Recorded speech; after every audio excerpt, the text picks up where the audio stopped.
Welcome to Gita kitchen. ఈరోజు మనము rose cookies తయారు చేస్తాము. దానికి కావాల్సిన పదార్థాలు: 1 కప్పు మైదా పిండి, 1 కప్పు బియ్యం పిండి, 3/4 cup sugar powder, 1/2 tablespoon ఇలాచీ పౌడర్, చిటికెడు ఉప్పు, డీప్ ఫ్రైకి సరిపడా ఆయిల్. ఇప్పుడు ఒక బౌల్ తీసుకొని దీంట్లో మైదా పిండి, బియ్యం పిండి,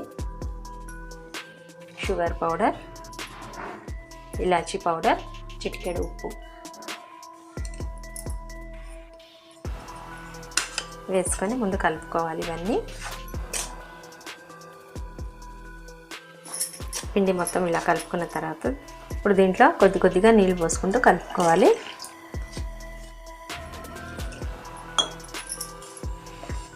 ఉండలు లేకుండా కలుపుకోవాలి.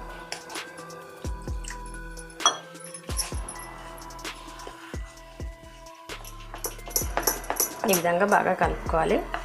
ఇట్లా క్రీమీ టెక్స్చర్ వచ్చేటట్టు కలుపుకోవాలి. చక్కెర తక్కువ ఉన్నది అనుకున్న వాళ్ళు కొంచెం వేసుకోవచ్చు షుగర్ పౌడర్. ఈ విధంగా బాగా కలిపి నానబెట్టుకోవాలి. పిండిని 3 నుంచి 4 గంటల వరకు బాగా నానబెట్టిన తర్వాత రోజ్ కుకీస్ చేసుకోవాలి. అప్పుడు చాలా బాగా వస్తాయి. పక్కన పెడదాం 3 నుంచి 4 గంటల వరకు. గులాబీ పూలకు మైదా పిండి 3 గంటల పాటు బాగా నానింది.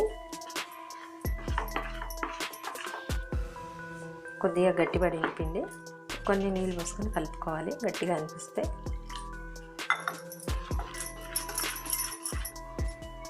ఈ విధంగా ఉండాలి. ఇది ఒక గిన్నెలో పోసుకుందాము.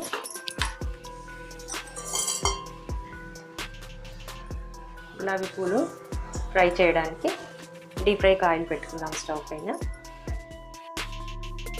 డీప్ ఫ్రైకి ఆయిల్ పెట్టుకున్నాము. దీంట్లో గులాబీ పూలు చేసి మౌల్డ్ ఇందులో పెట్టుకోవాలి. వేడి నూనెలో బాగా వేడెక్కనివ్వాలి. బాగా వేడెక్కింది మౌల్డ్. ఇప్పుడు పిండిలో ముంచుకోవాలి. మొత్తం ముంచకుండా ఇట్లా 3/4 భాగం మాత్రమే ఉంచాలి. పిండిలో ఆయిల్లో పెట్టుకోవాలి.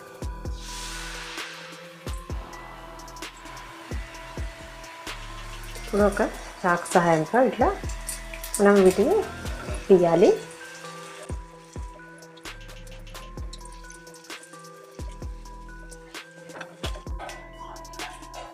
ఈ విధంగా చాకు సాయంతో తీసుకోవాలి. ఇది మళ్ళీ ఆయిల్లో పెట్టుకోవాలి.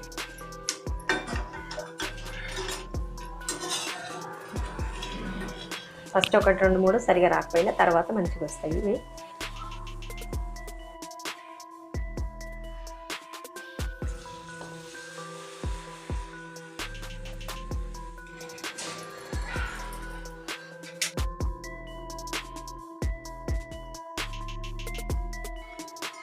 ఒకవైపు ఫ్రై చేసుకుంటే ఒకవైపు ఇది ఆయిల్లో పెట్టుకోవాలి. కానీ అటు ఇటు అనుకుంటూ వేయించుకోవాలి ఆయిల్లో.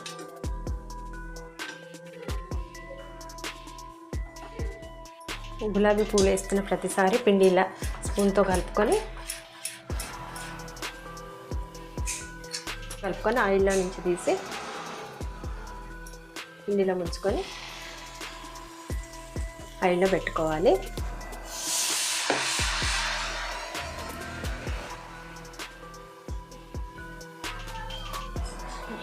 ఇలా అంటుంటే వచ్చేస్తాయి.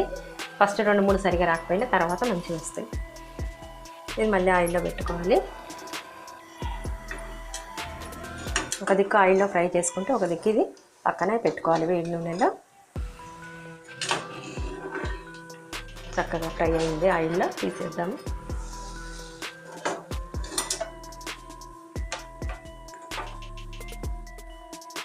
ఇదే విధంగా అన్ని గులాబీ పూలు చేద్దాం.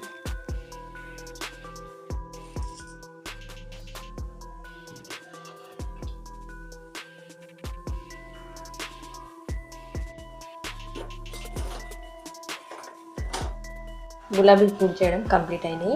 స్టవ్ ఆఫ్ చేసేద్దాం. ఈ వీడియో మీకు నచ్చినట్టయితే లైక్ చేయండి, షేర్ చేయండి, కామెంట్ చేయండి.